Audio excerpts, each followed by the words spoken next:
Hello, friend. Settle in wherever you are tonight. Let the weight of the day begin to lift from your shoulders.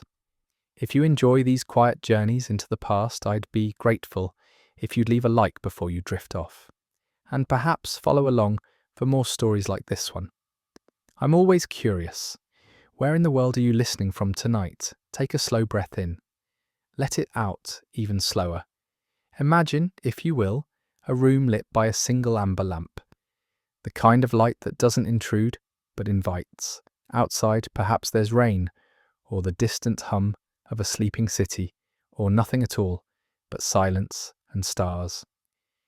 You're safe here, you're warm, and tonight we're going to travel together, not through space, but through time. Deep time, the kind measured not in years, but in layers of stone, and the patient lapping of waves against forgotten shores. We're going to explore a mystery that has no monsters, no ghosts, no danger, only questions that have waited centuries to be asked again. Tonight's story is about a place that existed long before maps had borders, a city that stood twice and fell twice, a harbour that the sea claimed, returned, and claimed again, and the people, scholars, archivists, engineers, who have spent lifetimes trying to understand what the ocean remembers and what it keeps to itself. Let the modern world fall away now. Let your breathing slow. The story begins not with answers, but with the softest of mysteries. Chapter 1. The Harbour That Forgot Its Own Name. There are places on this earth where the land does not quite trust the sea, and the sea does not quite relinquish the land.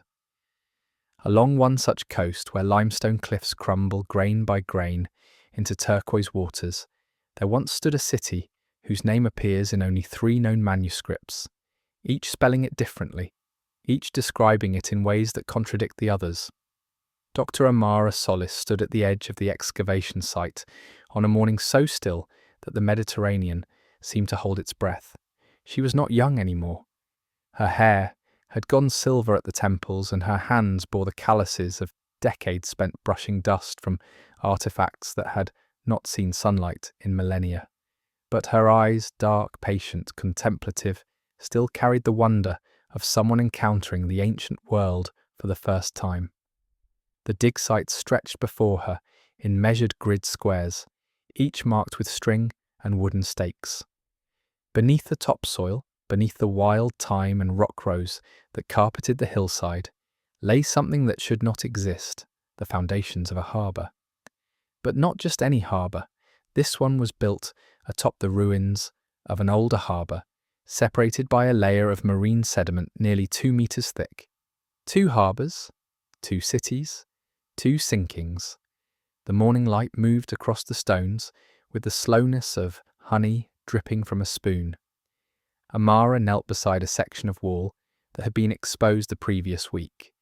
The stones were fitted together with such precision that even now, after centuries beneath the waves, and then centuries beneath the earth, you could barely slide a blade between them.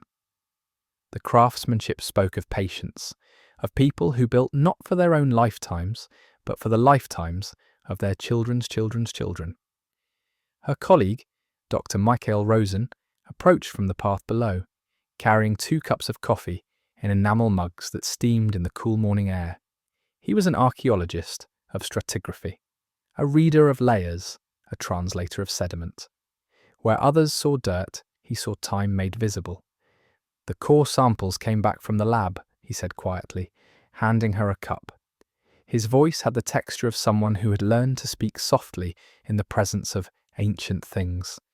Amara wrapped her hands around the warm mug and waited.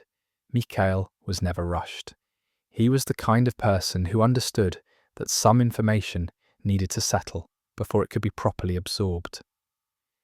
The marine layer between the 2 construction phases dates to approximately 1200 BCE, give or take 70 years, he continued, which means the first city didn't just decline or get abandoned, it went under, completely. The harbour, the streets, the temples, if there were temple, everything. The sea came in and stayed for at least 3 centuries. Before the water receded enough for people to build again. 3 centuries. Amara let the number expand in her mind, like ripples on still water. 300 years of tides washing over forgotten walls. 300 years of fish swimming through empty doorways. 300 years of sand and silt slowly, patiently, burying what had once been someone's home, someone's workplace, someone's sanctuary. And then, for reasons no one yet understood, the sea withdrew. The land rose or the sea fell, and people returned. They saw the old foundations beneath the shallow water and the drying mud, and they chose to build again. In the exact same place. Why? The question hung in the air between them like morning mist. Amara took a sip of coffee and tasted the bitterness and the warmth. She looked out at the horizon, where the sea met the sky in a line so faint it might have been imagined. Somewhere out there, beneath the blue, the original shoreline waited. The streets of the first city, the homes, the harbour where boats once tied up, where merchants shouted prices for olive oil and copper ingots, where children played in the shadows of ships. All of it silent now, all of it speaking in a language made of stone and sediment and the slow grammar of geological time. They must have known, Amara said finally. The people who built the second city, they would have seen the ruins. They would have understood that this place had drowned once before. And they built here anyway, Mikkel replied. They built here anyway. The sun climbed higher, the shadows shortened. Somewhere in the distance, a bird sang 3 clear notes, and then fell silent. The excavation site, with its measured squares and careful labels, seemed for a moment like a kind of prayer, a way of asking the earth to remember, to share its secrets, to translate the language of stone into the language of understanding. But the earth, as always, spoke slowly, and the sea kept its counsel. Chapter 2. Tides that carved their secrets in stone. The coastline here is not gentle. It does not ease into the water with sandy beaches and gradual slopes. Instead, it drops. Cliffs of pale limestone, banded with darker strata like the pages of an ancient book, descend vertically into depths that turn from turquoise to sapphire to indigo within the span of 100 meters. These cliffs tell stories if you know how to read them. Dr. Solis had spent 3 weeks studying the exposed rock faces, photographing them in different lights at different times of day. Morning light, when the sun came in low and horizontal, revealing every crack and crevice. Afternoon light, flatter and more honest. Evening light, golden and forgiving, when shadows pooled in the recesses like water. She had learned to see the layers, not as static bands of colour, but as markers of time. Each stratum represented an era when this place was different, when it was deeper underwater, or when it was dry land, or when it was a shallow sea where algae bloomed and tiny shelled creatures lived and died by the billions, their bodies slowly compressing into stone. The limestone itself whispered of ancient oceans, of reefs that grew slowly, polyp by polyp, over millions of years, of seas that rose and fell not in the quick rhythms of tides, but in the vast, slow breathing of ice ages and warming periods, of continents that drifted millimetre by millimetre, carrying this coast from somewhere else entirely to its current position on the map. But there were other marks here too, marks made not by geology, but by human hands, high up on the cliff face, perhaps 15 metres above the current sea level. There were grooves. Horizontal lines carved into the rock, each about 2 metres long, spaced at irregular intervals. They were old, worn smooth by wind and rain and salt spray, but unmistakable. Mikkel had been the one to spot them first. He'd been studying the cliff through binoculars, looking for natural cave formations that might have been used as storage or shelter, when he noticed the regularity, the straightness, the intentionality. Tie-off points, he'd said, lowering the binoculars and looking at Amara with an expression that was equal parts excitement and disbelief. For boats, these cliffs used to be the harbour wall? Amara had climbed up to examine them herself. using ropes and harnesses, and the methodical patience of someone who trusted her equipment but not her aging knees. She'd run her fingers along the grooves, feeling the smoothness where ropes had worn against stone, century after century. She'd imagined the harbour as it must have been. The water, level 15 metres higher than today, boats tied up against these cliffs, sailors climbing down into vessels laden with cargo. 15 metres. That meant the sea level here had dropped dramatically since the first city was built. Or the land had risen, or both, in some complex dance of tectonic forces, an isostatic rebound that would take years of study to fully understand. But here was the mystery within the mystery. The grooves existed at two different heights.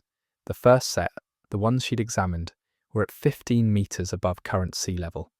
But there was another set, fainter and more weathered, at 19 metres, 4 metres higher, 4 metres older, two harbours, two sea levels, two cities built in the same location, separated by centuries of submersion. The geologists they'd consulted had theories, of course, theories about tectonic uplift, about the ongoing collision between the African and Eurasian plates that was slowly, inexorably pushing this entire coastline upward. Theories about post-glacial isostatic adjustment, the slow rebound of land that had once been pressed down by the weight of Ice Age glaciers. Theories about local subsidence, about earthquake-triggered collapses, about underwater landslides that could change sea level in a matter of minutes. But theories were not certainties, and certainties in archaeology were rare as summer snow. Amara sat now at a wooden table in the team's field headquarters, a converted farmhouse with thick stone walls and small windows that kept the interior cool even in the height of Mediterranean summer. Maps and photographs covered every surface. Core samples stood in labelled racks. A laptop computer hummed quietly, its screen displaying a 3D model of the harbour as it might have looked 3,000 years ago. Outside, the sun was setting. The light came in through the western window at a steep angle, painting everything in shades of amber and rose gold. She picked up a pencil and began to sketch, not with any particular goal, but simply to help her mind work. She drew the coastline as it was now. Then, using a different coloured pencil, she drew it as it might have been when the first city stood. The sea level 19 metres higher, the cliffs becoming keys, the shallow valleys becoming bays. Then in a third colour, she drew it as it would have been during the period of submersion, the city underwater, the streets drowned, the harbour wall silent beneath the waves, and finally, in a fourth colour, the second city, built atop the ruins, the sea level at 15 metres, a new harbour, new hopes, new families making new lives in a place that had already died once. The pencil moved slowly across the paper, each line a question, each curve a hypothesis. Why return? Why rebuild in a place that had proven itself unsafe, unless they didn't see it as unsafe, unless they saw it as sacred, unless the sinking and the return of the land had seemed to them like a kind of resurrection, a gift from gods or from the earth itself, or unless they simply had nowhere else to go. The sunset deepened. The amber light turned to copper, then to the deep purple blue of dusk.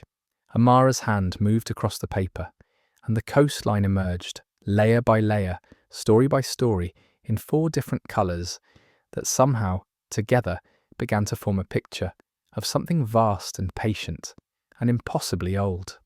Chapter 3. The Archivist of Quiet Waters. In the town's small municipal museum, housed in a building that had once been a Venetian customs house, there lived a woman named Thalia Marcos. She was not an archaeologist or a geologist. She held no advanced degrees, had published no papers in academic journals, but she knew more about this coastline, its history, its stories, its whispered legends, than anyone else alive. Thalia was the museum's curator, archivist, and often its only staff member. She was in her 70s now, with hands that trembled slightly when she turned the pages of old books, But her mind was sharp as the limestone cliffs, and her memory was a vast, cross-referenced library unto itself. Dr. Solis had first met her 3 years ago, when the excavation project was still in its planning phase. She'd come to the museum looking for maps, old surveys, navigation charts, anything that might help them understand the ancient harbour's layout. What she'd found instead was Thalia sitting in a pool of lamplight in the museum's small reading room, surrounded by documents that smelled of old paper and sea air and time. They had become, if not friends, then something deeper, colleagues in the truest sense. Two people united by a shared curiosity about the past, by a shared patience with mystery, by a shared understanding that not all questions have answers, and that's all right. This evening, as the last of the day's light faded from the sky, Amara climbed the narrow stairs to the museum. The building was closed to tourists. It closed at 5, and it was now past 8. But she knew Thalia would still be there. Thalia was always there. She found her in the archives room on the second floor, a space lined with wooden shelves that held everything from medieval manuscripts to 19th century photographs. The air smelled of old leather and lavender sachets that Thalia placed among the documents to keep away insects. "Amara," Thalia said, looking up with a smile that creased her face into a map of its own. "I wondered when you'd come." "Did you?" Amara set down her bag and pulled up a chair. "Of course, you found something that doesn't fit your theories. You always come here when nothing makes sense." Amara laughed softly. It was true. "Tell me," Thalia said, closing the ledger she'd been reading and giving Amara her full attention. "What mystery brings you here on this beautiful evening?" "The same mystery as always," Amara said. "Why did they come back? The people who built the second city. They must have known the first city drowned. They would have seen the ruins underwater or just beneath the mud.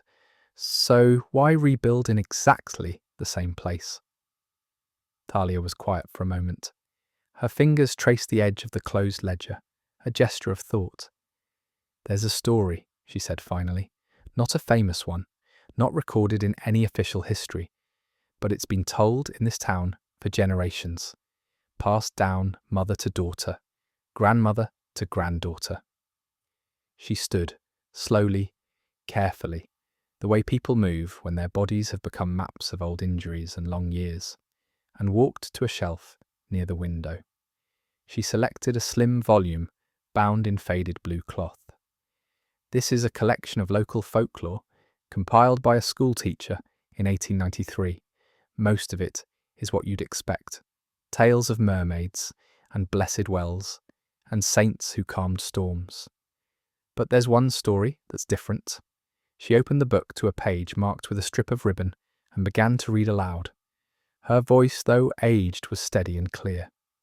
"In the time before memory, there was a city blessed by the earth itself. The stones of its harbour hummed with power, and the water that touched them became sweet, even though it was seawater. Ships that anchored there were protected from storms. Fish came in great schools to feed in its waters. The people prospered. But the earth is patient, and power must rest. One night, without warning, the land began to sink. Not quickly, not in an earthquake's violent shaking, but steadily, inexorably, like a great creature settling down to sleep. The people fled to higher ground. They watched as their homes, their streets, their temple and marketplace all slipped beneath the waves. For many generations the city slept underwater. Children grew old without ever seeing it. The stories became legends. The legends became myths. And then one spring morning the water began to recede. The harbour wall emerged first, then the streets, then the foundations of homes, and the people understood. The earth had rested. The city was calling them back." Thalia closed the book gently. "It's just folklore," she said. "A way of making sense of something that probably had a perfectly ordinary geological explanation. But what interests me is the certainty in it. The city was calling them back. They didn't see it as a disaster repeating itself. They saw it as a cycle, a natural rhythm, sleep and waking, drowning and rebirth. Amara sat very still, absorbing this. Outside, the night had fully arrived. The room was lit only by the warm glow of Thalia's reading lamp, which cast long shadows across the bookshelves and made the archive feel like a cave, a shelter, a sanctuary. "Is there more?" she asked. "Only the ending," Thalia said. "It says, 'And so they returned, and built again, knowing that the earth's sleep would come once more. But this time they carved their knowledge into stone, so that when the waters came again, something would remain. Some memory, some testament to the fact that they had loved this place and understood its nature and chosen to build here anyway." The two women sat in comfortable silence. The lamp hummed almost imperceptibly. Somewhere in the building, old wood creaked as it cooled from the day's heat. "Memory carved into stone," Amara said softly. "We found something like that. Markers, inscriptions on some of the harbour stones. We haven't translated them yet, but they're there, deliberately placed." Thalia nodded. "Then perhaps the story is more than folklore after all. Perhaps it's a form of history, different from what you find in textbooks, but no less true." Amara thought about that, about the different kinds of truth, about how a story passed down through generations might preserve something essential, even if the details changed with each telling, about how geology and folklore might be two languages describing the same reality. "Thank you," she said. "Always," Thalia replied. "Come back any time. The archives, like the sea, keep their doors open." Chapter 4. Sand Tablets of the Outer Peninsula. The peninsula extended like a finger pointing toward the open sea, a narrow stretch of land, barely 300 metres wide at its base, tapering to perhaps 50 metres at its tip. On maps made centuries ago by Venetian cartographers, it was labelled simply Lingua di Pietra, tongue of stone. The expedition to the peninsula required a boat since the land route had been swallowed by rock slides decades ago. Dr. Solis and Michael set out on a morning when the sea was so calm it looked like hammered silver, their small boat cutting a line of ripples that spread and dissipated in the vessel's wake. The peninsula's cliffs were different from the ones near the main dig site. Here the limestone was layered with something else, bands of compressed sandstone, softer and more yielding, carved by wind and water into strange formations, arches, hollows, spaces that weren't quite caves but weren't open air either. And in these protected spaces, the ancient inhabitants had left something remarkable. They'd carved tablets directly into the sandstone walls. Not separate pieces that could be removed and studied, but reliefs, images and symbols cut into the living rock, part of the cliff itself. The local fishermen had known about them for generations, but never mentioned them to outsiders. It was Thalia who had finally told Amara, sharing the knowledge only after months of building trust. "They're careful about these things," she'd explained. "Too many treasures have been taken from this coast. They protect what remains." Now, standing on the narrow ledge at the base of the peninsula's northern cliff, Amara understood why these tablets had been kept secret. They were extraordinary. The first panel showed the harbour, or what seemed to be the harbour. The carving was weathered, but still legible. A semicircular bay, enclosed by a curved wall, with boats rendered in simple, elegant lines. Above the harbour, symbols that might have been writing or might have been decorative patterns formed neat rows. The second panel showed the same harbour, but the lines were different. The boats were gone. Wavy lines filled the space where the harbour had been. Water, clearly. The city drowned. The third panel showed something else entirely. Geometric shapes, triangles and circles and patterns that looked almost like blueprints or diagrams. Among them, human figures carved in profile, holding tools. Engineers, planners, people measuring and calculating. Michael was photographing everything with methodical care, adjusting his camera's settings to capture the subtle relief of the carvings in the morning light. But Amara found herself simply standing, looking, trying to understand the story these panels were telling. It wasn't just a record of what happened, It was a record of knowledge, of people who understood that their city could sink, had sunk before, and were planning for it to happen again. The fourth and fifth panels showed structures, buildings perhaps, or harbour works, with carefully rendered details of construction. Stone blocks fitted together in specific patterns, drainage channels, foundations that extended deep into the earth. The sixth panel returned to the harbour view, but this time there were marks above and below the waterline, carefully carved horizontal lines, like the tie-off grooves in the cliff, but these were clearly markers of measurement, sea level indicators. They were tracking it, the rise and fall of the water, the slow sinking of the land or rising of the sea. They had understood at some level that their world was not static, that the relationship between earth and ocean was fluid, mutable, subject to forces beyond human control, but not beyond human understanding. "It's a manual," Mikhail said quietly, lowering his camera. "Or a warning, or both. They're telling whoever comes next, this is what happened, this is why, this is what we learned. And this is what you'll need to know when it happens again," Amara added. The sun climbed higher, the light shifted. The carvings, which had been crisp and clear in the angled morning light, began to flatten as the sun moved toward its zenith. Amara knew they needed to document everything quickly before the ideal lighting conditions passed.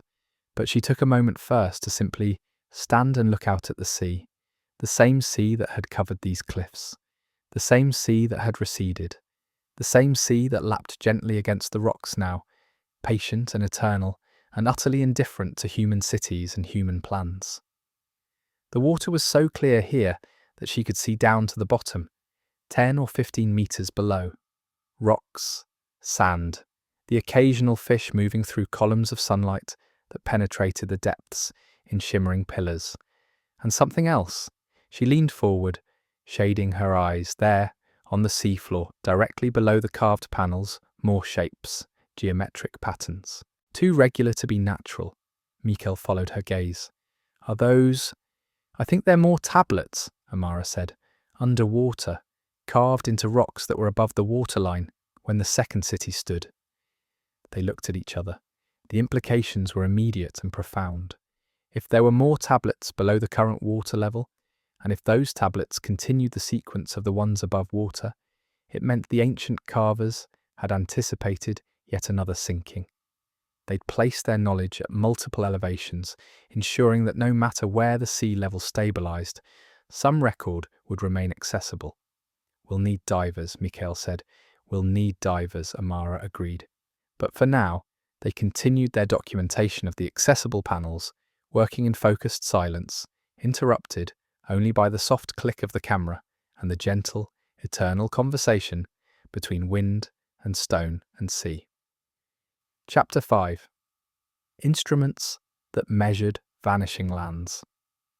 The diving expedition took 3 weeks to organise. Permits, equipment, safety protocols, insurance, consultations with marine archaeologists who specialised in underwater documentation. The bureaucracy of discovery, Mikhail called it, with the resigned humour of someone who had learned patience the hard way. But finally, on a morning when the sea was so calm it looked like glass, they descended. Amara was not young enough to dive herself anymore. The pressure, the exertion, the cold would be too much for her aging bones. So she waited on the boat while 2 younger colleagues made the descent. She watched the trail of their bubbles rising to the surface, marking their position below, and tried to imagine what they were seeing. The water here was exceptionally clear. The peninsula was far enough from shore that river runoff didn't cloud the sea, and the rocky bottom didn't stir up sediment the way sand would. Visibility, the divers had told her, extended for 30 meters or more. Through the boat's glass-bottom viewing panel, she could see them working. 2 figures, in black wetsuits, moving with the slow-motion grace that water imposed on all movement. They'd reached the carved rocks now. She could see the geometric patterns, blurred by depth and the slight ripple of surface water, but definitely there, definitely intentional. The divers spent 40 minutes below, the maximum their air supply would safely allow at that depth. When they surfaced, hauling themselves up the boat's ladder with the heavy weariness of people returning to gravity after weightlessness, their eyes were bright with excitement. "It's incredible," said Elena, the younger of the two, pulling off her mask and letting seawater stream down her face. The underwater tablets continue the sequence. There are at least 12 more panels, maybe 15. We could only examine a few, but they show the same patterns. Harbour views, construction diagrams, water level markers. "And something else," added Marcus, the other. Diver. He was older, more cautious in his enthusiasms, which made his excitement now all the more significant. "There are notches carved into some of the rocks, deep grooves, very precisely spaced. They look like measurement marks." "Measurement marks for what?" Amara asked. Marcus shook his head, water spraying from his hair. "I'm not sure, but they're regular, systematic, like a ruler carved into stone." Over the following days, as the divers made repeated descents and brought up photographs and detailed measurements, a picture began to emerge. The ancient inhabitants of this coast had created something unprecedented, a long-term monitoring system for sea level change. The carved panels told the story, but the notched rocks provided data. Each notch represented a specific water level, and the spacing between notches suggested regular intervals of measurement. They weren't just observing the sea's rise and fall, they were recording it, creating a database carved in stone that could survive any catastrophe except the complete erosion of the rock itself. Dr. Solis sat in the field headquarters one evening, surrounded by photographs of the underwater carvings, trying to understand the system's logic. The notches were spaced at irregular intervals, not every centimetre or every metre, but clustering at certain depths and sparse at others. "It's not uniform," she said aloud, though she was alone in the room. They weren't measuring at fixed intervals. They were measuring at significant intervals. But what made an interval significant? She pulled out the geological surveys, the data showing how sea level had changed over the past 5,000 years in this region. The graphs showed a complex pattern, not a simple rise or fall, but a jagged line of fluctuations. Long periods of stability, interrupted by sudden changes. Drops of several meters happening over just a few decades. Rises that took centuries. She overlaid the dive photographs, showing the notches with the geological data. And there it was. The notches corresponded to the stable periods. The ancient engineers weren't measuring every tiny change. They were marking the levels where the sea stayed for long enough to matter, long enough to build, to plan, to live. It was brilliant, practical, born of close observation over multiple generations. She thought about what that meant, about communities that watched the sea, not for months or years, but for decades, for centuries, about knowledge passed from generation to generation. Grandmother teaching granddaughter where the high tide reached, where the low tide exposed rocks, where the stable level persisted. About a culture that thought in timescales longer than individual human lives. The room was dark now, except for her lamp and the laptop's glow. Outside she could hear the night sounds, cicadas, the distant wash of waves, wind moving through the olive trees that grew on the slope above the farmhouse. She made a note in her journal. They were not trying to stop the change, they were trying to understand it, to track it, to live with it rather than against it. Then, after a moment's thought, she added, "They knew the land would not stay still. They built anyway. That's not ignorance, that's something else, something we might not have a word for." She sat back, looking at the photographs spread across the table, like a puzzle waiting to be solved. The harbour in sunlight, the harbour drowned. The engineers with their measuring tools, the careful notches carved in stone. A record left for whoever came next, a message carved in the language of water and stone and time. Chapter 6. A coastline. Drawn. Twice among the documents that Thalia had shared from the museum's archives was a map. Not ancient, it dated to 1672, drawn by a Venetian surveyor named Giacomo Bellini, but it showed something extraordinary. The map depicted the coastline as Bellini had found it in the 17th century. But in faded ink along the margins, someone, perhaps Bellini himself, perhaps a later scholar, had drawn a second coastline, a dotted line that extended far beyond the existing shore, out into what was now open water. Next to this second coastline, in cramped Latin script was written Secundum veteris narrationis, according to ancient accounts. Amara had made a high-resolution scan of the map, and now had it printed large, pinned to the wall of the field headquarters. She stood before it, often, sometimes for hours, tracing the two coastlines with her eyes. The existing coast, the 1672 coast, was detailed and clearly drawn from direct observation. Every cove, every promontory, every small island was rendered with the precision of someone who had sailed these waters and measured them carefully. But the ancient coast, the dotted line, showed something different. A land that extended perhaps 2 kilometers further into the sea. Valleys that were now bays, hills that were now islands. A harbour that, if the map was accurate, would have been enormous, 3 times the size of any natural harbour currently existing along this stretch of Mediterranean coast. "It can't be right," Mikhail had said when he first saw it. "That much change in sea level? In just 3,000 or 4,000 years? It's too fast." But the more they studied, the more evidence they found that it might be exactly right. The geological core samples showed that rapid change was possible. In fact, had happened multiple times in this region's history. The collision zone between tectonic plates created a landscape that was fundamentally unstable. Land could rise quickly in seismic events. Land could also sink, especially in areas where groundwater extraction or natural erosion undermined the substrate. And there was another factor, one that most people never thought about, because it operated on timescales that exceeded human intuition. Isostatic rebound. During the last ice age, vast glaciers had covered much of northern Europe, their weight pressing the Earth's crust downward. When the ice melted, the land slowly rebounded, a process that was still ongoing, but the Earth's crust wasn't rigid. It was more like a thick, viscous fluid. When the north rebounded upward, the south, including the Mediterranean coast, had tilted downward. A seesaw effect operating over millennia, shifting the entire region's relationship with the sea. Dr. Solis had consulted with geophysicists who studied crustal deformation. They'd run models showing how this coastline might have changed over the past 5,000 years, factoring in tectonic uplift, isostatic adjustment, and local subsidence.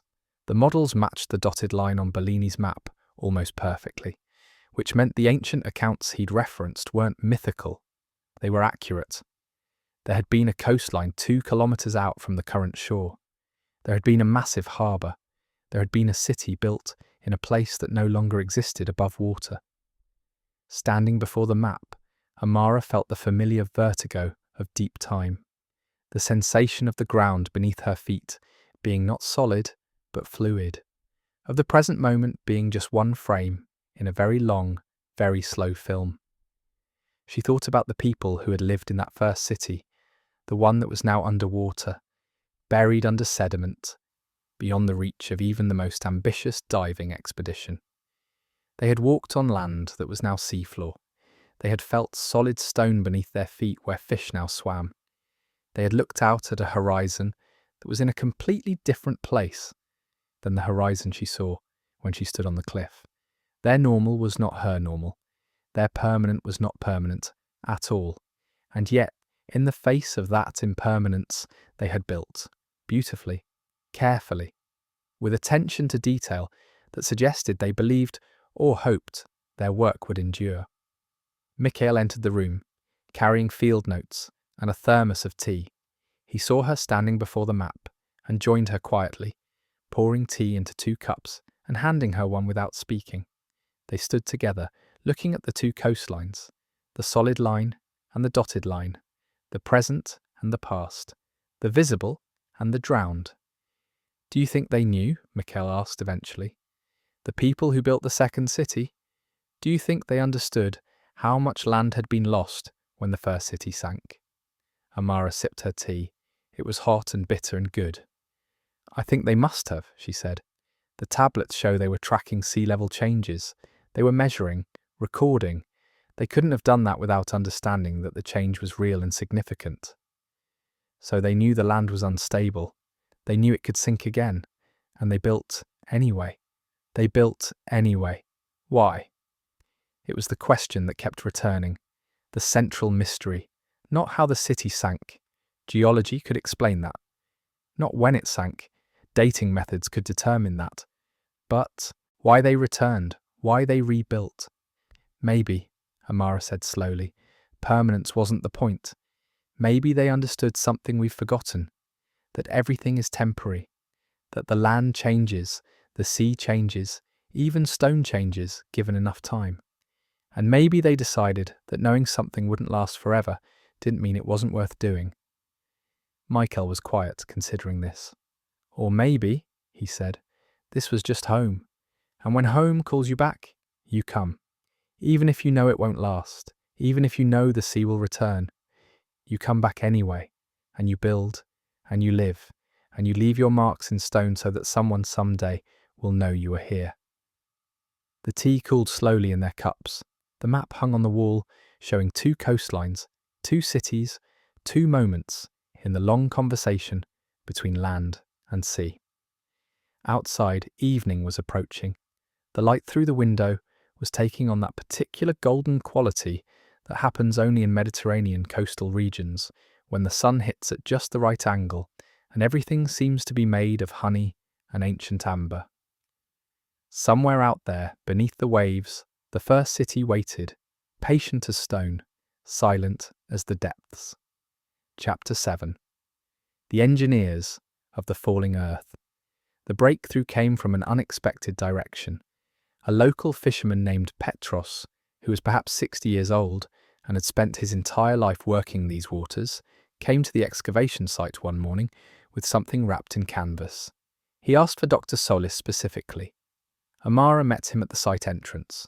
Petros was weathered by sun and sea, his face a map of fine lines, his hands strong despite the arthritis she could see in the knobbiness of his knuckles.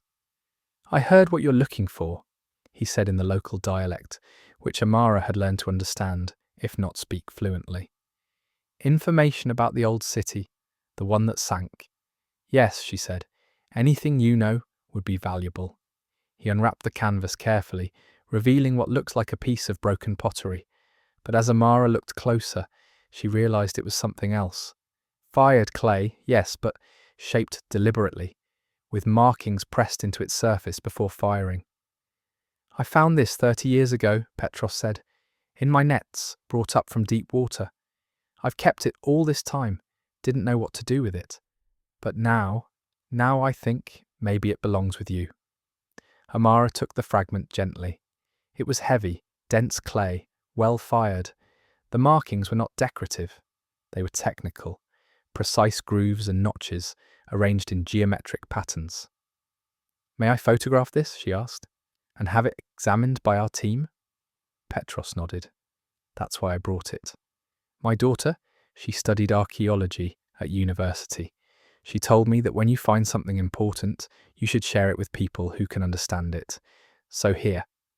The fragment was photographed, measured, analysed with every non-invasive method available. And what emerged was remarkable. It was part of an astrolabe. Not the kind used for navigation by sailors, but something more specialised, an instrument designed to measure angles of elevation and calculate heights and distances. An engineering tool, the markings matched notation systems found in other Mediterranean cultures from the Bronze Age. The Minoans had used similar instruments, so had early Greek mathematicians. This was a calculating device, carefully constructed, meant for precision work, and it had come from deep water, from where the first city lay. The discovery prompted a more focused diving survey of the areas where fishermen reported occasionally snagging their nets on underwater structures. Over the next month, more objects came to light. Bronze pins that might have been part of surveying equipment, stone plumb bobs, ceramic measuring vessels with capacity marks carefully incised on their inner surfaces, and, most remarkably, a nearly intact bronze compass, not magnetic, but the kind used to scribe circles and arcs in technical drawings. These were not the tools of farmers or sailors or merchants. These were the tools of engineers, of people who measured and calculated and planned, of people who thought mathematically about the world. Dr. Solis arranged the tools carefully on a table in the field headquarters, each one labelled and photographed.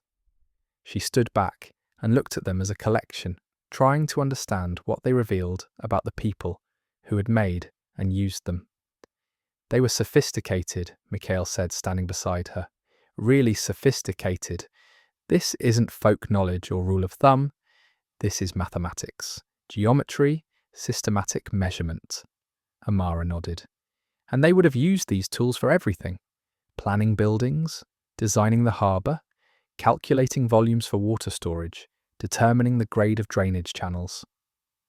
Measuring the sea level, Mikhail added. Yes, that too.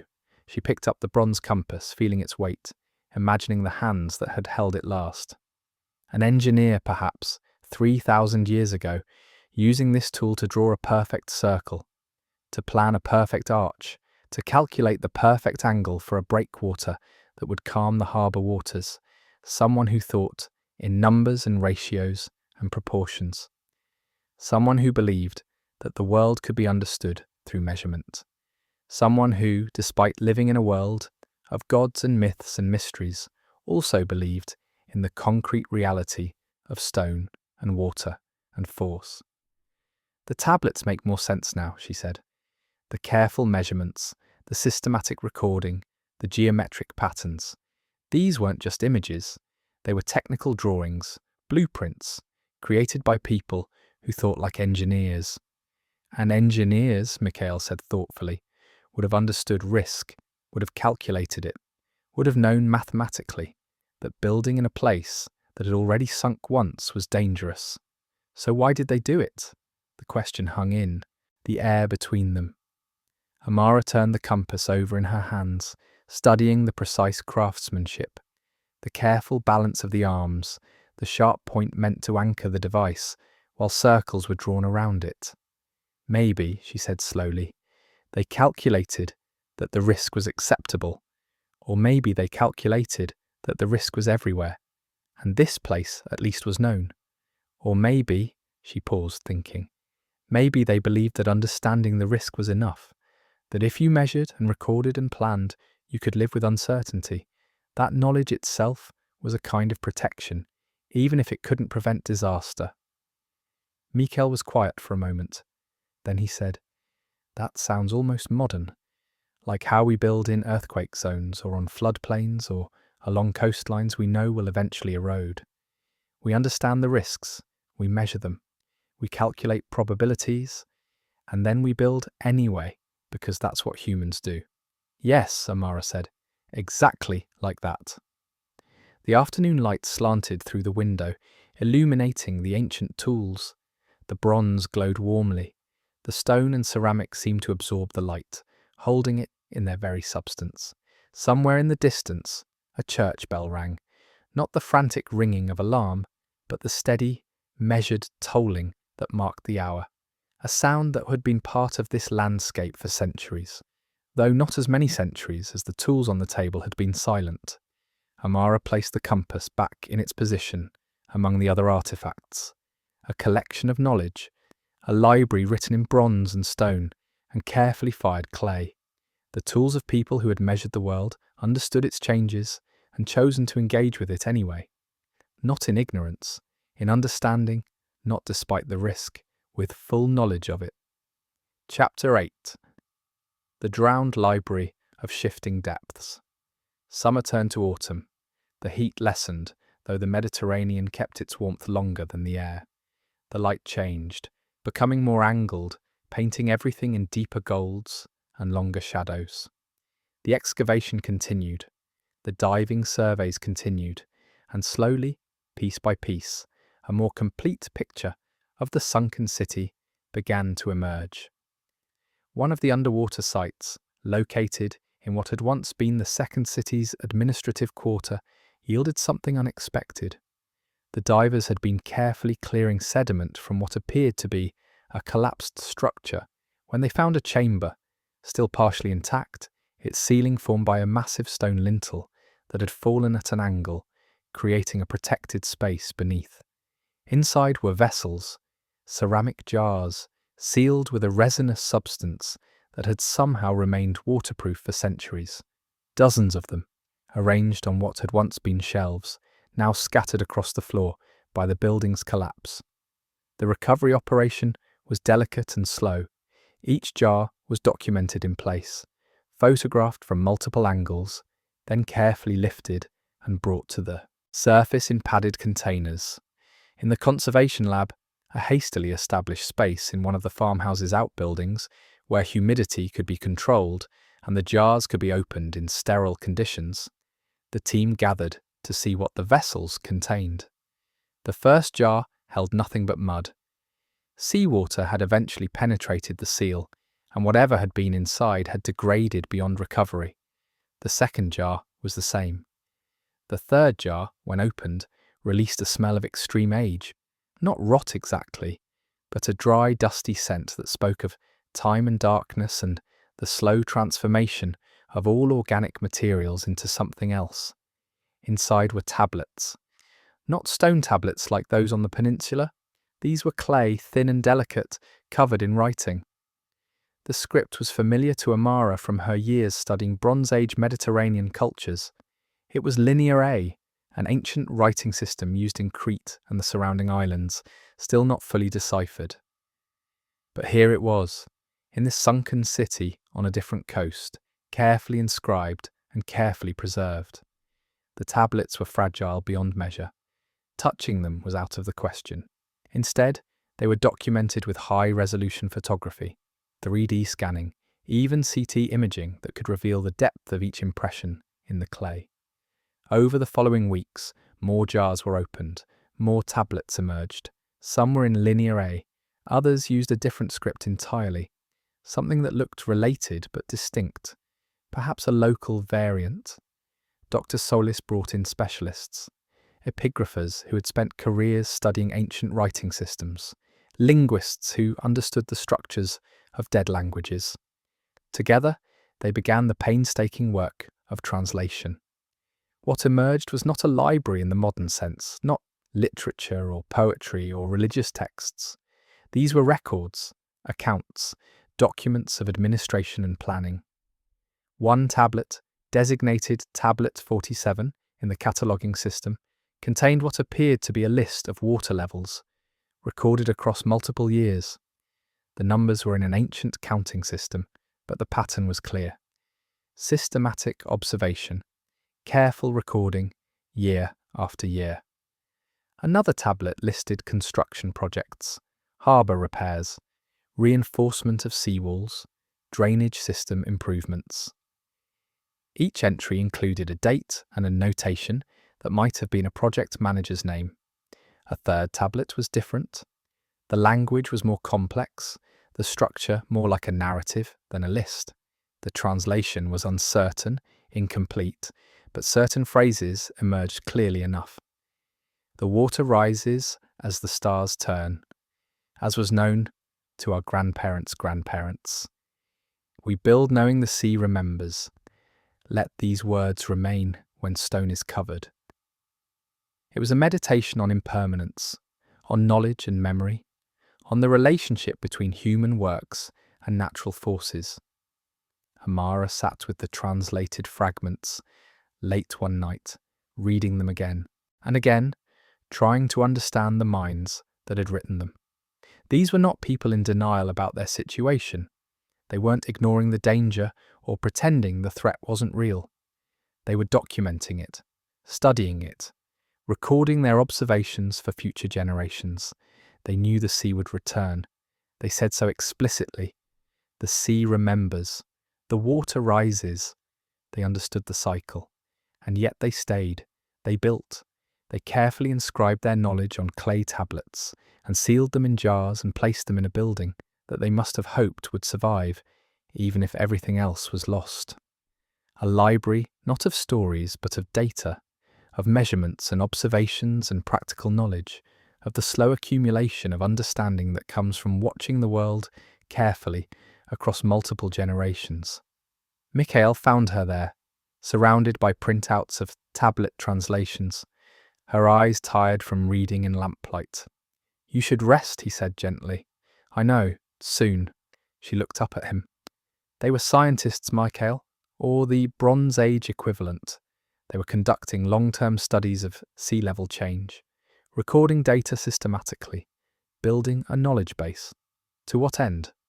If they knew the city would sink again, why not move? Why not take their knowledge somewhere safer? Amara shook her head. "I don't know. Maybe there was nowhere safer. Maybe every coast was changing, every harbour at risk. Maybe they calculated that understanding the threat was more valuable than running from it." She looked back at the translations. "Or maybe," she said softly, "they loved this place. Maybe this was where their grandparents were buried, where their grandparents' grandparents had built the first city, the one that sank and rose and became foundation for the second. Maybe home was worth the risk." The lamp flickered slightly, a momentary dimming before the light steadied again. Outside, the night was quiet except for the wind and the distant, eternal sound of waves. "They left us a library," Amara said, "not in spite of the danger, but because of it. They wanted someone to know. They wanted their knowledge to survive, even if their city didn't." "And it did survive," Mikhail said. "We found it. Their message reached us." "Yes," Amara said. "Across 3,000 years, from the bottom of the sea, their message reached us." She gathered the printouts carefully, organizing them into neat stacks. Tomorrow they would continue the translation work. Tomorrow they would open more jars, find more tablets, piece together more of the story. But tonight it was enough to sit in the quiet and feel the weight of that achievement. A message from the deep past, from people who had measured the world, understood its nature, and left their understanding carved in clay for whoever might someday find it. A library that had travelled through time underwater, through darkness and pressure, and the slow work of centuries, to arrive here, now, in the gentle lamplight of an autumn evening, speaking across the gulf of ages in the universal language of careful observation and recorded knowledge. Chapter 9. Echo Maps Beneath the Basalt Arches. The peninsula had more secrets. Elena, the diver, had noticed something during her early survey dives. Anomalies in the echo sounder readings when they were mapping the underwater topography. The sonar showed what should have been solid bedrock, but the returns were strange, hollow sounding, suggestive of voids or chambers beneath the surface. "It could be natural," she'd said. "Limestone is soluble. Water can carve caves and voids over time, but the patterns seem regular. Too regular." So they brought in more specialized equipment. Ground-penetrating radar, seismic reflection profiling, tools that could see beneath the seafloor and map what lay hidden under sediment and stone. The results were startling. Beneath the peninsula, at a depth of about 25 meters below current sea level, there was a network of chambers, not natural caves but constructed spaces, walls and voids and passages that showed clear signs of intentional design. "It's a complex," Dr. Solis said, studying the processed sonar images. "An entire underground structure, built when the sea level was lower and then submerged when the water rose. Or," Mikhail suggested, "built underground even when they were above water, deliberately buried, protected." The distinction mattered. If the structures had been built above ground and then submerged, they were simply casualties of rising sea levels. But if they'd been deliberately built underground, that suggested purpose, intent. These weren't homes or markets or ordinary buildings. These were meant to be hidden, preserved, protected from whatever might happen to the world above. The team spent weeks analysing the sonar data, creating 3D models of the subterranean complex. It was extensive, at least 20 chambers connected by passageways, spreading across an area roughly the size of a modern city block. and inside some of the chambers, the high-resolution scans showed objects, shapes that created distinct sonar returns, artifacts, contents. The question became how to access them. Traditional diving wouldn't work. The chambers were beneath the seafloor, buried under meters of sediment and rock. Excavating from above would be impossibly difficult and potentially dangerous in underwater conditions. But there was another possibility: the basalt arches. These natural formations, remnants of ancient volcanic activity, created dramatic features along the peninsula's underwater cliff face. Some of them were purely decorative, so to speak, arches leading nowhere. But others, the sonar suggested, might connect to the underground complex. Natural passages that the ancient builders might have used as entrances. It took time to identify which arches were promising, time and careful study, and eventually, yes, some educated, guessing. But finally they selected one, a broad arch about 18 meters below the surface, located at the peninsula's southern tip. The dive team, expanded now to include specialists in confined space diving and underwater archaeology, descended on a morning when the sea was glassy calm. Amara watched from the boat, tracking their progress through updates called up from below via underwater communication devices. "We're in the arch," Elena's voice came through, slightly distorted by electronics and water. "It extends back at least 10 meters. The passage narrows but doesn't close. We're continuing." Minutes passed. The surface of the sea revealed nothing of the drama unfolding below. Just the gentle rise and fall of swells, the play of light on water, the slow rotation of the boat at anchor. "The passage opens into a chamber," Elena's voice again. "Natural formation, but modified. There are cut marks on the walls and, Christ, there's a doorway carved into the rock. Deliberate. We're going through." More waiting. Amara's hands gripped the boat's rail. Beside her, Mikhail was leaning forward, straining as if he could somehow see through 20 meters of water and stone. "We're in. It's a constructed chamber, walls of fitted stone blocks, and there are objects, shelves, vessels. It's intact. The chamber is intact." The dive team spent the maximum safe time exploring, documenting with underwater cameras, taking careful notes. When they surfaced, their excitement was evident, even through their exhaustion. "It's a repository," Marcus said, pulling himself onto the boat's deck. "Purpose-built, underground even in its own time, I think, accessed through the natural cave system. But then you reach the constructed chambers, and it's clear they were meant to preserve things." Over the following weeks, teams made repeated dives. The chambers yielded more tablets, more instruments, more evidence of the systematic study and recording that characterized the vanished civilization. But they also yielded something else, something that changed everything. In the deepest chamber, the hardest to reach, requiring a swim through narrow passages that only the smallest and most experienced divers could manage, they found maps. Not clay tablets this time.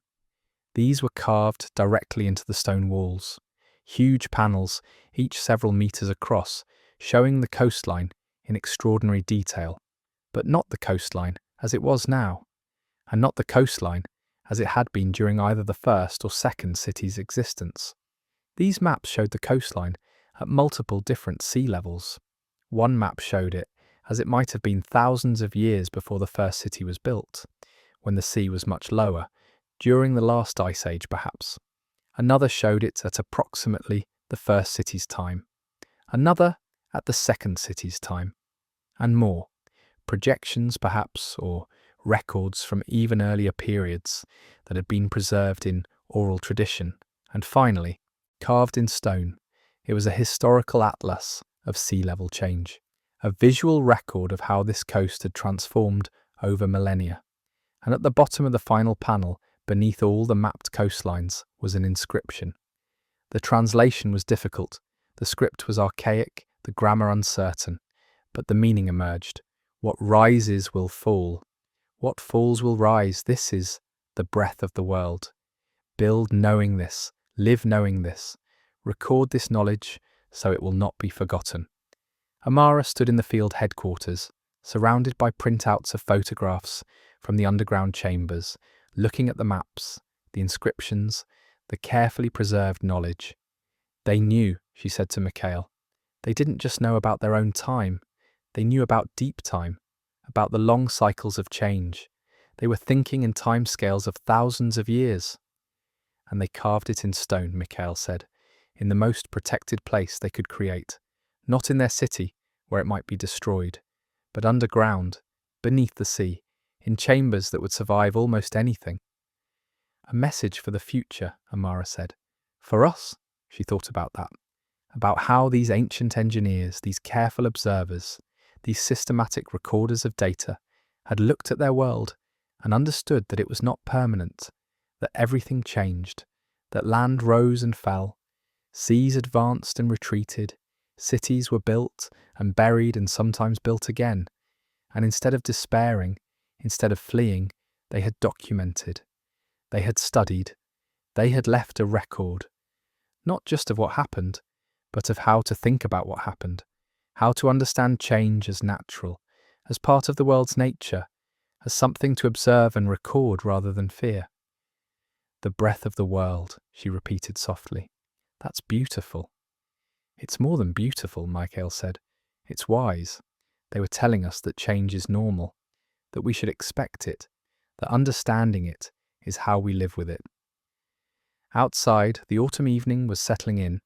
The light had that particular clarity that comes after summer heat has faded, but before winter cold arrives. The air was gentle, the world was quiet, and beneath the sea, beneath the peninsula, in chambers carved in stone and darkness, the maps waited, the knowledge waited, the message from people who had lived 3,000 years ago and understood something essential about the nature of the world, that nothing is permanent, and that this is not a tragedy, but simply the way things are. The breath of the world, rising and falling, advancing and retreating, building and dissolving and building again. Chapter 10. The Theory of Returning Cities. Among the tablets recovered from the drowned library, one stood out. Tablet 73.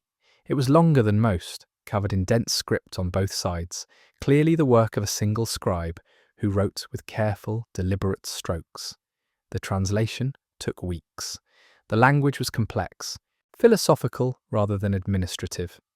But eventually, with the help of linguists specializing in Bronze Age Mediterranean scripts, a meaning emerged. It was a theory, a cosmology, an explanation of how the scribes understood their world. The text spoke of cycles, of the world breathing in and breathing out, of land emerging from water like a breath drawn in, and returning to water like a breath released. It described this not as punishment from gods, but as natural process, as inevitable as tide or season or the turning of stars. But it went further. It proposed that cities, like coastlines, moved through cycles, that a city built in one age would fall, but its foundations would remain, and that a new city would be built on those foundations, incorporating the old knowledge, adding new understanding, creating a continuity across the cycles.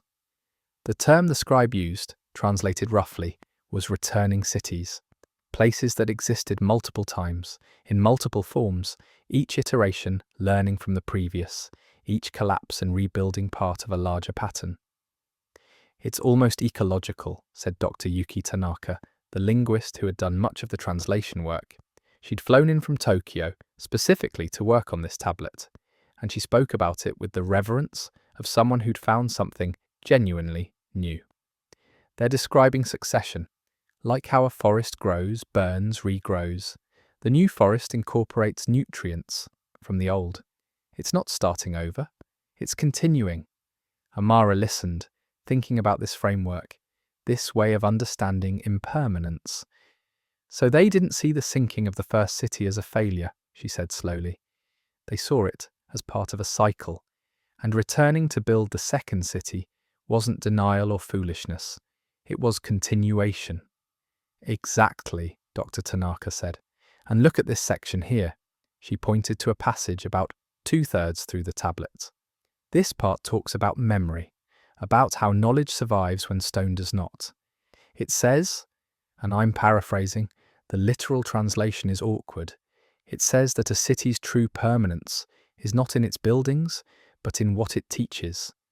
That each iteration of the city must record its knowledge, so the next iteration can learn. The tablets, Mikhail said, the carved maps, the measuring instruments, they weren't trying to save the city, they were trying to save what the city knew. Yes, Dr. Tanaka said, knowledge is the thing that returns. Knowledge is the continuity between cycles. The three of them sat with this for a while, letting the implications settle. Amara thought about modern cities, about how many of them were built on the ruins of older cities. Rome on top of ancient Rome, Istanbul on Byzantium on Constantinopolis, London, Paris, Cairo, layers upon layers of human habitation, each age building on the foundations and fragments of what came before. Returning cities. The concept wasn't as strange as it first seemed. It was actually normal, the pattern of human settlement repeated across history and geography. What was unusual, what made this Bronze Age civilization remarkable, was their explicit awareness of the pattern, their philosophical framework that embraced impermanence rather than fighting it. There's a final section, Dr. Tanaka said. It's addressed to future readers, to whoever finds these tablets. Let me read it to you. She picked up her translation notes and read aloud. You who read these words have survived your own ending, as we survived ours. Your city has fallen or changed or become something new, and you search the past for understanding. Know this, the breath of the world continues. What seems like ending is transformation. What seems like loss is change. We built twice in the same place, not from ignorance, but from knowledge. We knew the sea would return. We carved these words knowing they might be read underwater, might be found by people breathing air we cannot imagine, using tools we cannot conceive. We built because we loved this harbour, these cliffs, these waters, because our ancestors' bones rested here, because the first builders chose this place for reasons both practical and profound, and we honoured their choice by choosing it again. If you find this, if you read this, you have proven the theory of returning cities. Knowledge survives, memory persists. Each cycle carries forward what matters. Build, record. Live knowing that nothing you make will last forever, and that this is no reason not to make it. The work itself has value. The knowledge itself endures. The city returns, in new forms, with new builders, speaking new languages, but it returns. This is the nature of human places.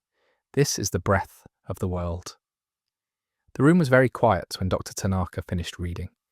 Outside, evening had arrived in full. The sky through the window was deepening from blue to indigo, and the first stars were emerging. Somewhere in the distance, a dog barked. Closer, cicadas were beginning their night chorus. Amara felt something shift inside her, a kind of recognition. These ancient people were not so different.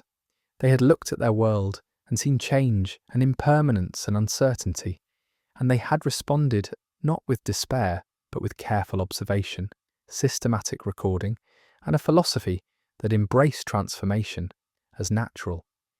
They had built knowing their work wouldn't last forever. They had built anyway. They had left their knowledge for whoever came next, trusting that someone someday would find it and understand. And here, 3,000 years later, someone had. The message had been received. The theory of returning cities was proven. Chapter 11. The second sinking. The geological evidence was unambiguous. The second city had fallen just as the first had, gradually, inexorably, as the land subsided and the sea level rose. The dating was more difficult, but eventually, through multiple methods, carbon-14, dating of organic materials, thermoluminescence, dating of ceramics, correlation with known historical events in neighbouring regions, a picture emerged. The second city had thrived for approximately 3 centuries. From roughly 1200 BCE to 900 BCE, it had been a living, functioning harbour town. Ships had tied up at its quays, markets had operated in its squares, children had played in its streets, while their parents worked, traded, argued, loved, built, repaired, planned for futures that seemed secure. And then slowly, the signs of trouble would have begun. Not dramatically, not with earthquakes or tsunamis or sudden catastrophe, but gradually. Wells that had always provided fresh water becoming brackish, cellars that had always stayed dry beginning to seep, tides reaching slightly higher than they had before, slightly higher each year. At first, these changes would have been easy to dismiss. Weather variations, random fluctuations, nothing to worry about. But the engineers would have noticed, the people who measured, the descendants of those who had carved the tablets and created the underground repositories. They would have checked their records, compared current water levels to their carefully maintained data, and understood. It was happening again. The archaeological record showed their response. In the final decades of the second city's occupation, there was a flurry of construction activity. Not new buildings, but modifications. Raising foundations, improving drainage, building seawalls higher. They were trying to adapt, to buy time, to stay. But eventually, perhaps quickly, perhaps over decades, the archaeological record couldn't reveal that level of detail. The sea won. The harbour began to flood at high tide. The lower streets became impassable. The drainage systems, even improved, couldn't keep up with the rising water. And the people left, not in disaster, not in panic. The archaeological evidence showed a relatively orderly departure. Houses were abandoned with some possessions left behind, but valuable items were taken. There was no sign of hasty flight. They left slowly, deliberately, probably in waves over many years, as families decided the water was too high, the risk too great, the daily struggle too difficult, and the sea moved in. For the second time, the harbour went silent. For the second time, water filled the streets. For the second time, fish swam through doorways and markets became feeding grounds for octopi and eels. The city that had risen from the first city's ruins became ruins itself. But here was the remarkable thing, the thing that distinguished this from countless other abandoned settlements throughout history. They left records. In the underground chambers, additional tablets were found from this later period. Different scribes, different hands, but the same careful documentation. Sea level measurements, dates, observations. One tablet was particularly poignant. Translated, it read, "In the 43rd year of the new harbour, the water reached the 3rd step of the market square during spring tide. This is higher than any previous measure recorded in our archives. The grandparents' tablets show that when the first city fell, the water reached the 5th step before the city was abandoned. We have time yet, but we are recording this so that future readers will know. The breath begins again. The sea returns as it must. 43rd year of the new harbour. They'd named their era, marked time from the city's refounding. And already, just 43 years in, they were seeing the signs of eventual ending. But they stayed for 2.5 more centuries. Not in ignorance, in full knowledge. They stayed and they built and they lived, and they carefully, methodically recorded the water levels as the sea slowly reclaimed their home. Why? The question had haunted Amara from the beginning. Why return to a place that had already failed? Why stay in a place that was failing again? But perhaps the question was wrong. Perhaps failed was the wrong word. Perhaps these cities hadn't failed. They'd existed. They'd been homes, communities, centres of knowledge and trade and human life. They'd served their purpose for the time they stood. And when the time came to leave, when the sea made staying impossible, the people left. But they left their knowledge behind. They left their measurements, their observations, their philosophical understanding that change was natural and that recording that change was valuable work. They left a message: we were here. We understood what was happening. We lived well despite knowing it couldn't last forever. Dr. Solis stood at the excavation site on a morning very much like the morning when this entire project had begun. The Mediterranean was calm. The sky was clear. The stones of the ancient harbour lay exposed in their careful grid, speaking in the language of fitted blocks and careful engineering. She thought about the people who had last walked these streets, who had last tied boats to these quays, who had understood that the sea was rising and had chosen to stay as long as possible, to live as fully as possible, to record as carefully as possible. They hadn't been fools. They'd been realists. They'd understood impermanence in a way that modern people, with their insurance policies and their engineering confidence and their assumption of control, perhaps did not. They'd built knowing it wouldn't last. They'd loved their city knowing it would sink. They'd recorded their knowledge knowing that was the only thing that could truly survive. And they'd been right. The buildings were gone. The people were gone. The city had sunk for the second time. But the knowledge remained. The tablets, the maps, the careful measurements, the philosophy of returning cities. That had survived. That had made it across 3,000 years of time and 25 meters of seawater. The message was delivered. The breath of the world continued. Chapter 12.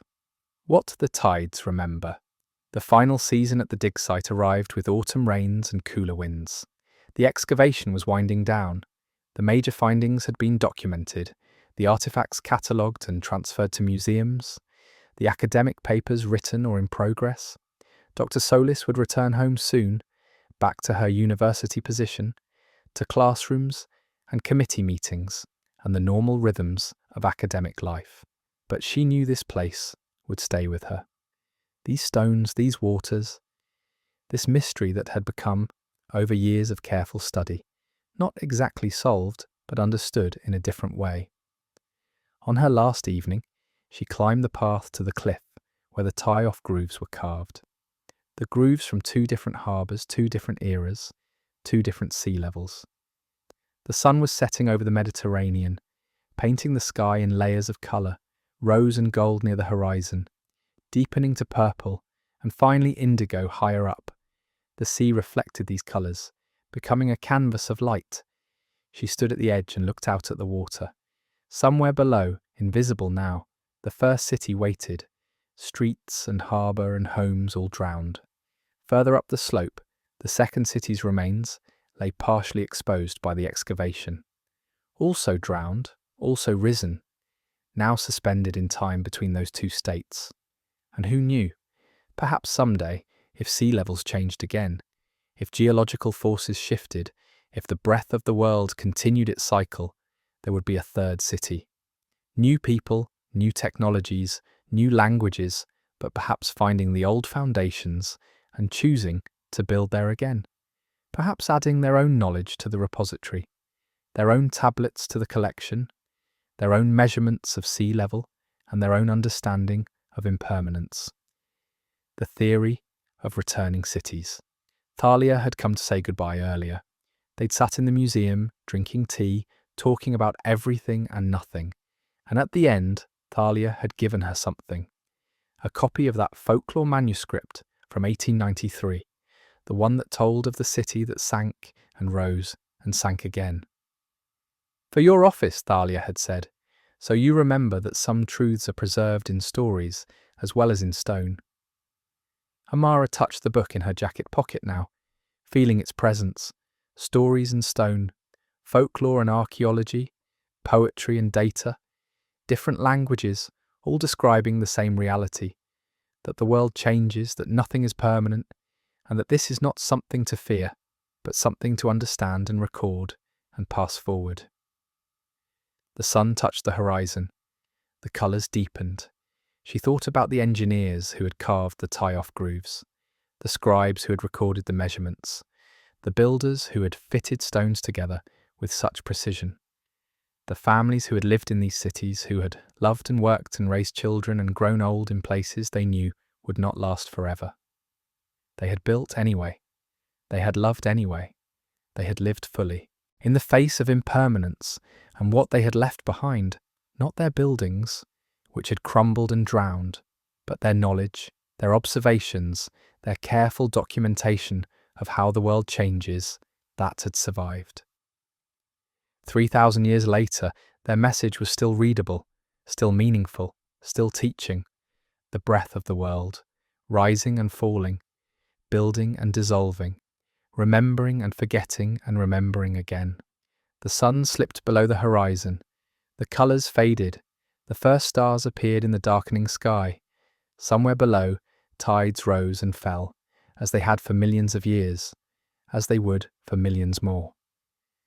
The sea kept its secrets and its memories, patient as stone, deep as time. And in that patience, in that depth, there was no tragedy, only change, only the great slow dance of earth and water, of building and dissolving, of human effort and natural process, all turning together in patterns too vast for any single life to comprehend, but visible, just barely, when you stepped back far enough, when you looked at the long view, when you understood that endings and beginnings were different words for the same thing, the breath of the world, rising, falling, continuing. Dr. Solis turned from the cliff and began the walk back down to the farmhouse. Tomorrow she would leave, but tonight she would sit once more with the photographs and the translations, with the maps and the measurements, with the accumulated knowledge of years of careful study.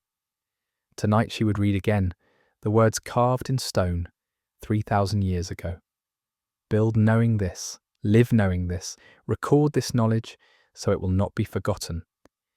And she would add her own words to the record, her own contribution to the long conversation between past and present, between those who came before and those who would come after.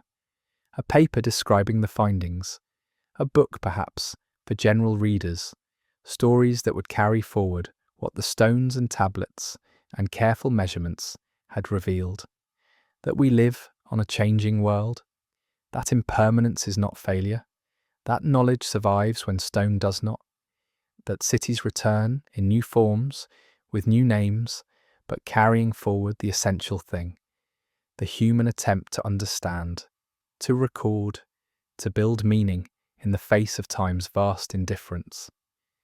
The farmhouse glowed with lamplight.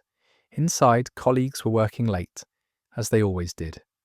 The work of understanding the past was never quite done. There was always another photograph to study, another tablet to translate, another pattern to discern in the data. But the essential mystery, the question that had driven years of excavation and analysis, that had found its answer.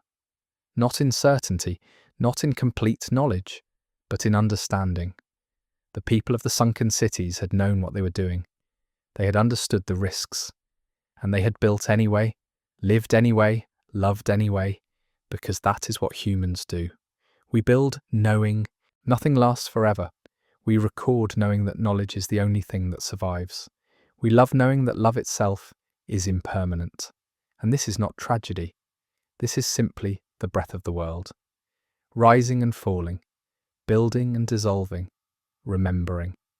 The lamp burns low now, the night deepens. Your breathing has slowed, matching the rhythm of distant waves. The story of the cities that sank twice settles around you like a blanket, warm, soft, safe. You drift between waking and sleeping, between the present moment and the deep past, between your comfortable bed and the ancient harbour, where stones remember the touch of water, the weight of boats, the passage of centuries. There are no answers here, no neat conclusions, just the gentle understanding that change is natural, that impermanence is not to be feared, that the work of building and loving and recording has value even when nothing lasts forever. The sea rises and falls, the breath of the world continues, and you, floating now between thoughts, between moments, between the shores of waking and sleep, you understand something the ancient engineers understood, that this moment, this breath, this gentle drifting toward rest is enough, is everything, is all that any moment ever is or needs to be. The harbour is quiet. The excavation site sleeps. The tablets rest in their climate-controlled storage. The sea moves in darkness, patient and eternal. And you are safe. You are warm.